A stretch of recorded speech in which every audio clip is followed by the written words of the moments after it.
এ যাবৎকালের বাংলাদেশের ইতিহাসে সবচেয়ে বড় বেইমানি হয়ে গেছে হচ্ছে ডাক্তার মোহাম্মদ ইউনূস।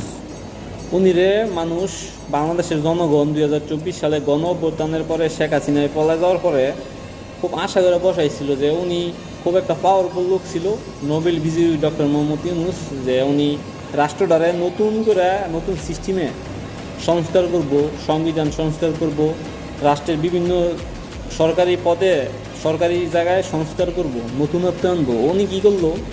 কোনো কিছু পরিবর্তন করে দিয়ে যেতে পারে নাই, খালি পারছে জনগণের উপর কিছু ট্যাক্স বসাইতে। মোবাইল কিনে ট্যাক্স দাও, এয়ারপোর্ট দাও দাও করলে ট্যাক্স, জায়গা সম্পত্তি বিক্রি করলে বেশি করে ট্যাক্স দাও, মানে বিভিন্ন ট্যাক্স বসাই দিয়ে গেছে। উনি রাষ্ট্রের সংস্কারের জন্য কোনো কিছু করে নাই। বাংলাদেশের ইতিহাসে সবচেয়ে বড় বেইমান হচ্ছে ডাক্তার মোহাম্মদ ইউনূস। কারণ উনি যে একটা বড় বেইমানি করে গেছে, উনি কিচ্ছু করে দেওয়া যায় নাই। যেইলাও হই কদু যারা ক্ষমতায় আইছে হেরা সংস্কার করতো না, কারণ হ্যাঁ দরকার নাই করার। যারা সংস্কার করার জন্য দেশের মানুষ বসাইছে উনি করে যায় নাই, আর যারা ক্ষমতায় আইছে এরা করবো। যারা ক্ষমতায় আইছে এরা না করলেও ভালো, কারণ হেরা 72-এর সংবিধানে আগে চললেইছে, এমন চলবো, এটা স্বাভাবিক। হ্যাঁ লগে কোনো কিছু করে লাভ নাই। ইউনূস সাহেবের দৈরে আগে গণদোলা দিতে হইব।